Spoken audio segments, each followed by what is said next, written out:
Chapter 24. War. 5 miles out at sea from Port Royal, whence the details of the coast of Jamaica were losing their sharpness, the Arabella hove to, and the sloop she had been towing was warped alongside. Captain Blood escorted his compulsory guest to the head of the ladder. Colonel Bishop, who for 2 hours and more had been in a state of mortal anxiety, breathed freely at last, and as the tide of his fears receded, so that of his deep-rooted hate of this audacious buccaneer resumed its normal flow. But he practised circumspection. If in his heart he vowed that once back in Port Royal there was no effort he would spare, no nerve he would not strain to bring Peter Blood to final moorings in Execution Dock, at least he kept that vow strictly to himself. Peter Blood had no illusions. He was not and never would be the complete pirate. There was not another buccaneer in all the Caribbean who would have denied himself the pleasure of stringing Colonel Bishop from the yardarm, and by thus finally stifling the vindictive planter's hatred, have increased his own security. But Blood was not of these. Moreover, in the case of Colonel Bishop there was a particular reason for restraint. Because he was Arabella Bishop's uncle, his life must remain sacred to Captain Blood. And so the captain smiled into the sallow, bloated face and the little eyes that fixed him with a malevolence not to be dissembled. "A safe voyage home to you, Colonel Darling," said he in valediction, and from his easy, smiling manner you would never have dreamt of the pain he carried in his breast. "It's the second time you served me for a hostage. You'll be well advised to avoid a third. I'm not lucky to you, Colonel, as you should be perceiving." Jeremy Pitt, the master, lounging at Blood's elbow, looked darkly upon the departure of the deputy governor.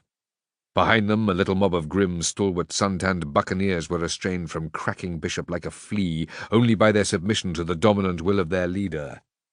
They had learned from Pitt while yet in Port Royal of their captain's danger, and whilst as ready as he to throw over the king's service which had been thrust upon them, yet they resented the manner in which this had been rendered necessary, and they marvelled now at Blood's restraint where Bishop was concerned.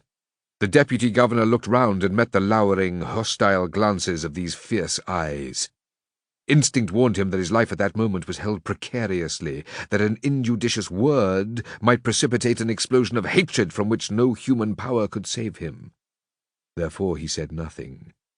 He inclined his head in silence to the captain and went blundering and stumbling in his haste down that ladder to the sloop and its waiting negro crew. They pushed off the craft from the red hull of the Arabella, bent to their sweeps, then, hoisting sail, headed back for Port Royal, intent upon reaching it before darkness should come down upon them. And Bishop, the great bulk of him huddled in the stern-sheets, sat silent, his black brows knitted, his coarse lips pursed, malevolence and vindictiveness so whelming now his recent panic that he forgot his near escape of the yardarm and the running noose. On the mole at Port Royal, under the low embattled wall of the fort, Major Mallard and Lord Julian waited to receive him, and it was with infinite relief that they assisted him from the sloop. Major Mallard was disposed to be apologetic. "Glad to see you safe, sir," said he. "I'd have sunk Blood's ship in spite of your Excellency's being aboard, but for your own orders by Lord Julian, and his lordship's assurance that he had Blood's word for it, that no harm should come to you, so that no harm came to him. I confess I thought it rash of his lordship to accept the word of a damned pirate, but—" "I have found it as good as another's," said his lordship, cropping the Major's too eager eloquence. He spoke with an unusual degree of that frosty dignity he could assume upon occasion. The fact is that his lordship was in exceedingly bad humour. Having written jubilantly home to the Secretary of State that his mission had succeeded, he was now faced with the necessity of writing again to confess that his success had been ephemeral. And because Major Mallard's crisp mustachios were lifted by a sneer at the notion of a buccaneer's word being acceptable, he added still more sharply, "My justification is here in the person of Colonel Bishop safely returned. As against that, sir, your opinion does not weigh for very much. You should realize it." "Oh, as your lordship says." Major Mallard's manner was tinged with irony. "To be sure, here is the colonel safe and sound, and out yonder is Captain Blood also, safe and sound, to begin his piratical ravages all over again. I do not propose to discuss the reasons with you, Major Mallard." "And anyway, it's not for long," growled the colonel, finding speech at last. "No, by—" He emphasized the assurance by an unprintable oath. "If I spend the last shilling of my fortune on the last ship of the Jamaica fleet, I'll have that rascal in a hempen necktie before I rest, and I'll not be long about it." He had empurpled in his angry vehemence, and the veins of his forehead stood out like whipcord. Then he checked. "You did well to follow Lord Julian's instructions," he commended the Major. With that he turned from him and took his lordship by the arm. "Come, my lord. We must take order about this, you and I." They went off together, skirting the redoubt, and so through courtyard and garden to the house where Arabella waited anxiously. The sight of her uncle brought her infinite relief, not only on his own account, but on account also of Captain Blood. "You took a great risk, sir," she gravely told Lord Julian after the ordinary greetings had been exchanged. But Lord Julian answered her as he had answered Major Mallard. "There was no risk, ma'am." She looked at him in some astonishment. His long, aristocratic face wore a more melancholy, pensive air than usual. He answered the inquiry in her glance. "So that Blood ships were allowed to pass the fort. No harm could come to Colonel Bishop. Blood pledged me his word for that." A faint smile broke the set of her lips, which hitherto had been wistful, and a little colour tinged her cheeks. She would have pursued the subject, but the Deputy Governor's mood did not permit it. He sneered and snorted at the notion of Blood's word being good for anything, forgetting that he owed to it his own preservation at that moment. At supper, and for long thereafter, he talked of nothing but Blood, of how he would lay him by the heels, and what hideous things he would perform upon his body. And as he drank heavily the while, his speech became increasingly gross and his threats increasingly horrible, until in the end Arabella withdrew, white-faced and almost on the verge of tears. It was not often that Bishop revealed himself to his niece. Oddly enough, this coarse, overbearing planter went in a certain awe of that slim girl. It was as if she had inherited from her father the respect in which he had always been held by his brother. Lord Julian, who began to find Bishop disgusting beyond endurance, excused himself soon after, and went in quest of the lady. He had yet to deliver the message from Captain Blood, and this, he thought, would be his opportunity. But Miss Bishop had retired for the night, and Lord Julian must curb his impatience. It amounted by now to nothing less. Until the morrow. Very early next morning, before the heat of the day came to render the open intolerable to his lordship, he espied her from his window moving amid the azaleas in the garden. It was a fitting setting for one who was still as much a delightful novelty to him in womanhood as was the azalea among flowers. He hurried forth to join her, and when, aroused from her pensiveness, she had given him a good morning, smiling and frank, he explained himself by the announcement that he bore her a message from Captain Blood. He observed her little start, and the slight quiver of her lips, and observed thereafter not only her pallor and the shadowy rings about her eyes, but also that unusually wistful air which last night had escaped his notice. They moved out of the open to one of the terraces, where a pergola of orange trees provided a shaded, sauntering space that was at once cool and fragrant. As they went, he considered her admiringly, and marvelled at himself that it should have taken him so long fully to realize her slim, unusual grace, and to find her, as now he did, so entirely desirable, a woman whose charm must irradiate all the life of a man, and touch its commonplaces into magic. He noted the sheen of her red-brown hair, and how gracefully one of its heavy ringlets coiled upon her slender milk-white neck. She wore a gown of shimmering silk, and a scarlet rose, fresh gathered, was pinned at her breast like a splash of blood. Always thereafter, when he thought of her, it was as he saw her at that moment, as never, I think, until that moment had he seen her. In silence they paced on a little way into the green shade. Then she paused and faced him. "You said something of a message, sir," she reminded him, thus betraying some of her impatience. He fingered the ringlets of his periwig, a little embarrassed how to deliver himself, considering how he should begin.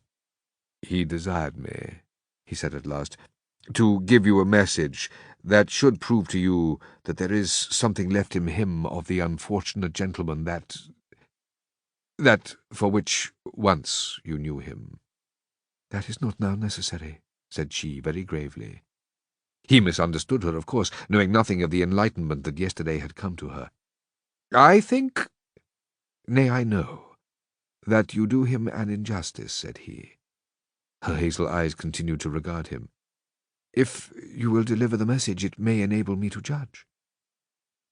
To him this was confusing. He did not immediately answer. He found that he had not sufficiently considered the terms he should employ, and the matter, after all, was of an exceeding delicacy, demanding delicate handling.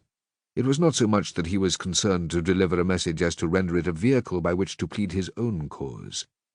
Lord Julian, well versed in the lore of womankind and usually at his ease with ladies of the beau monde, found himself oddly constrained before this frank and unsophisticated niece of the colonial planter. They moved on in silence, and as if by common consent toward the brilliant sunshine where the pergola was intersected by the avenue leading upwards to the house. Across this patch of light fluttered a gorgeous butterfly that was like black and scarlet velvet, and large as a man's hand. His lordship's brooding eyes followed it out of sight before he answered. "It is not easy. Stab me, it is not. He was a man who deserved well, and amongst us we have marred his chances. Your uncle, because he could not forget his rancour, you, because, having told him that in the king's service he would find his redemption of what was past, you would not afterwards admit to him that he was so redeemed. And this, although concern to rescue you, was the chief motive of his embracing that same service." She had turned her shoulder to him, so that he could not see her face. "I know now," she said softly. Then, after a pause, she added the question, "And you, what part has your lordship had in this, that you should incriminate yourself with us?" "My part?" Again he hesitated, then plunged recklessly on, as men do when determined to perform a thing they fear. "If I understood him aright, if he understood aright himself, my part, though entirely passive, was none the less effective. I implore you to observe that I but report his own words. I say nothing for myself." His lordship's unusual nervousness was steadily increasing. "He thought then, so he told me, that my presence here had contributed to his inability to redeem himself in your sight. And unless he were so redeemed, then was redemption nothing." She faced him fully, a frown of perplexity bringing her brows together above her troubled eyes. "He thought that you had contributed," she echoed. It was clear she asked for enlightenment. He plunged on to afford it her, his glance a little scared, his cheeks flushing. "Aye, and he said so in terms which told me something that I hope above all things and yet dare not believe, for God knows I am no coxcomb, Arabella. He said... But first let me tell you how I was placed. I had gone on board his ship to demand the instant surrender of your uncle, whom he held captive. He laughed at me. Colonel Bishop should be a hostage for his safety. By rashly venturing aboard his ship, I afforded him in my own person yet another hostage, as valuable at least as Colonel Bishop. Yet he bade me depart. Not from the fear of consequences, for he is above fear, nor from any personal esteem for me, whom he confessed that he had come to find detestable, and this for the very reason that made him concerned for my safety." "I do not understand," she said as he paused. "Is not that a contradiction in itself?" "It seems so only. The fact is, Arabella, this unfortunate man has the temerity to love you." She cried out at that, and clutched her breast, whose calm was suddenly disturbed. Her eyes dilated as she stared at him. I've startled you," said he with concern. "I feared I should, but it was necessary so that you may understand." "Go on," she bade him. "Well, then, he saw in me one who made it impossible that he should win you. So he said. Therefore he could with satisfaction have killed me, but because my death might cause you pain, because your happiness was the thing above all things he desired, he surrendered that part of his guarantee of safety which my person afforded him. If his departure should be hindered, and I should lose my life in what might follow, there was the risk that you might mourn me. That risk he would not take. Him you deemed a thief and a pirate, he said, and added that, I am giving you his own words, always, if in choosing between us two, your choice, as he believed, would fall on me, then were you, in his opinion, choosing wisely. Because of that he bade me leave his ship and had me put ashore." She looked at him with eyes that were aswim with tears. He took a step towards her, a catch in his breath, his hand held out. "Was he right, Arabella? My life's happiness hangs upon your answer."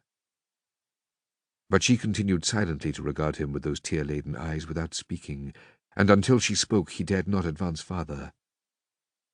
A tormenting doubt beset him. When presently she spoke, He saw how true had been the instinct of which that doubt was born, for her words revealed the fact that of all that he had said, the only thing that had touched her consciousness and absorbed it from all other considerations was Blood's conduct as it regarded herself. "He said that!" she cried. "He did that! Oh!" She turned away, and through the slender, clustering trunks of the bordering orange trees, she looked out across the glittering waters of the great harbour to the distant hills. Thus for a little while, my lord standing stiffly, fearfully, waiting for fuller revelation of her mind. At last it came, slowly, deliberately, in a voice that at moments was half suffocated. "Last night, when my uncle displayed his rancour and his evil rage, it began to be borne in upon me that such vindictiveness can belong only to those who have wronged.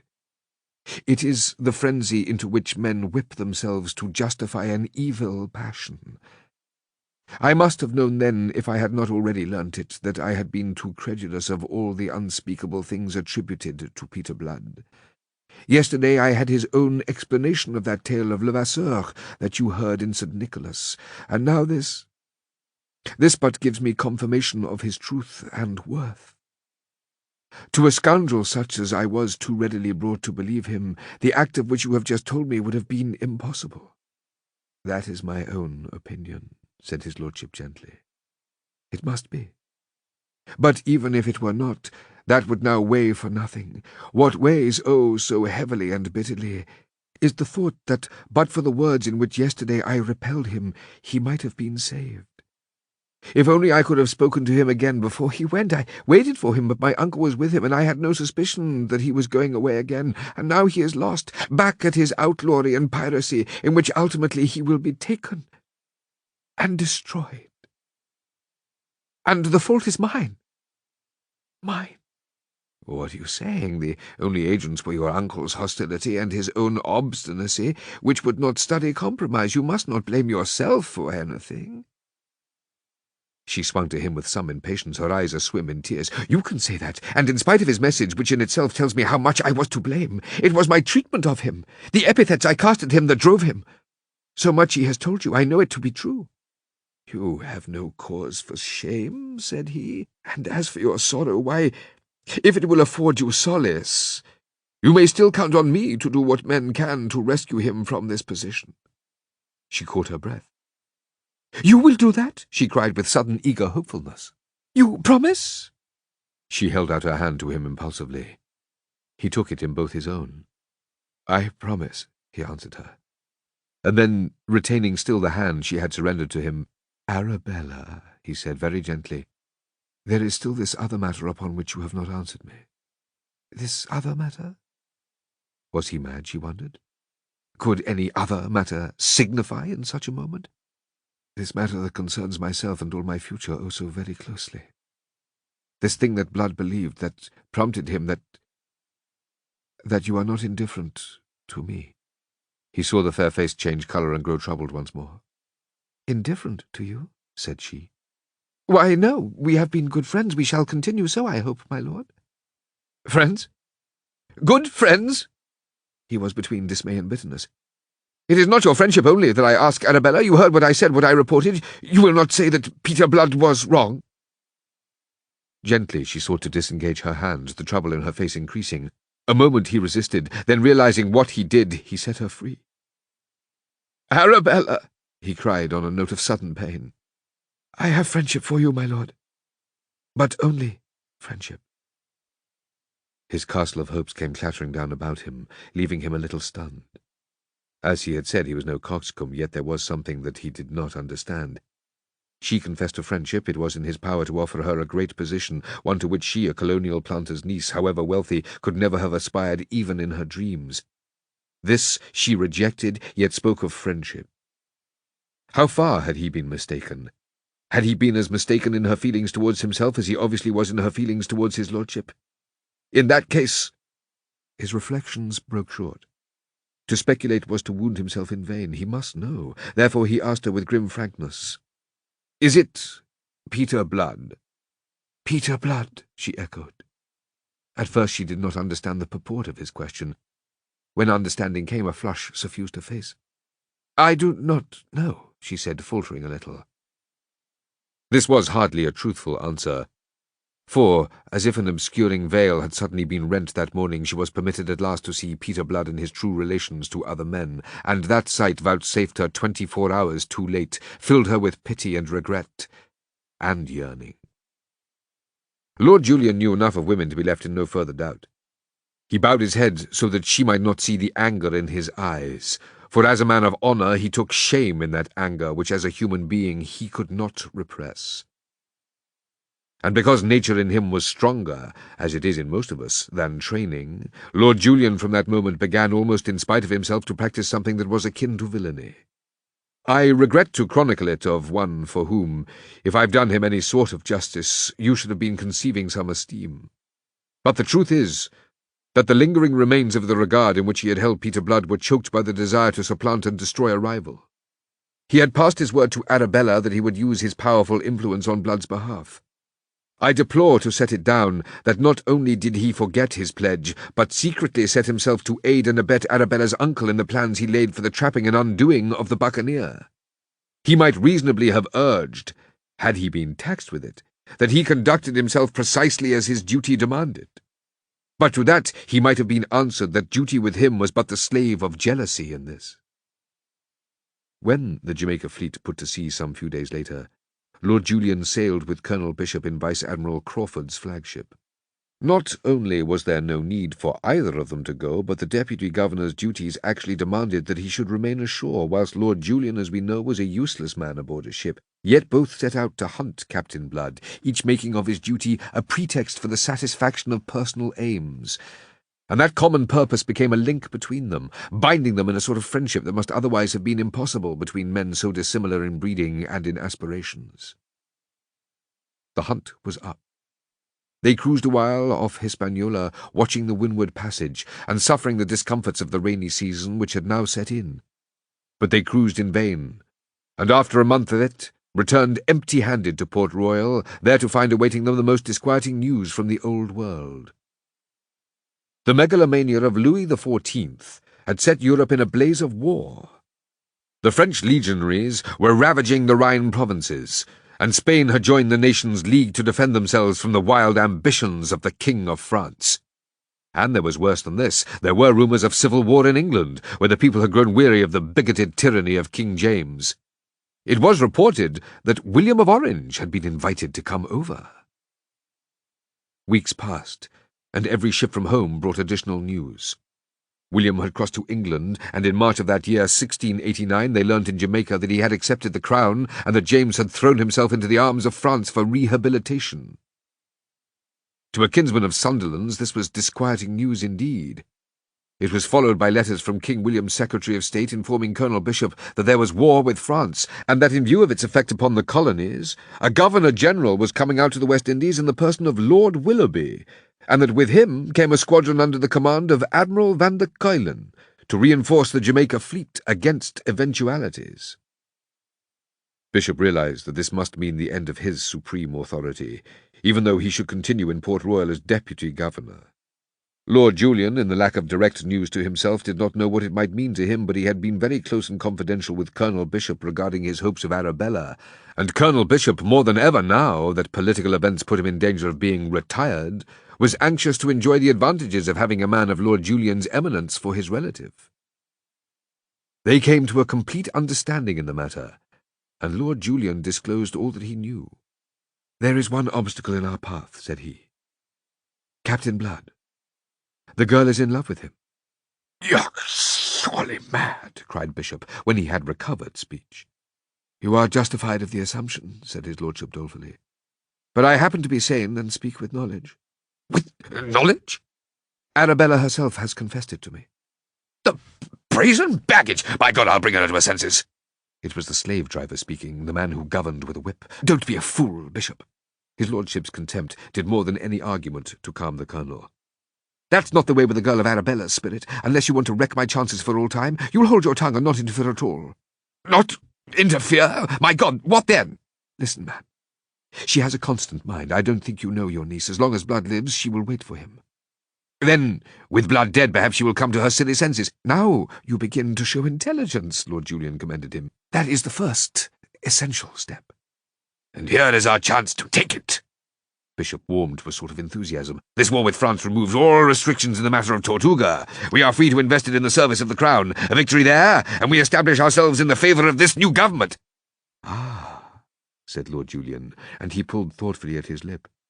I see that you understand, Bishop laughed coarsely. Two birds with one stone, eh? We'll hunt this rascal in his lair right under the beard of the King of France. And we'll take him this time if we reduce Tortuga to a heap of ashes. On that expedition they sailed 2 days later, which would be some 3 months after Blood's departure, taking every ship of the fleet and several lesser vessels as auxiliaries. To Arabella and the world in general, it was given out they were going to raid French Hispaniola, which was really the only expedition that could have afforded Colonel Bishop any sort of justification for leaving Jamaica at all at such a time. His sense of duty, indeed, should have kept him fast in Port Royal, but his sense of duty was smothered in hatred, that most fruitless and corruptive of all the emotions. In the great cabin of Vice Admiral Crawford's flagship, the Imperator, the deputy governor got drunk that night to celebrate his conviction that the sands of Captain Blood's career were running out.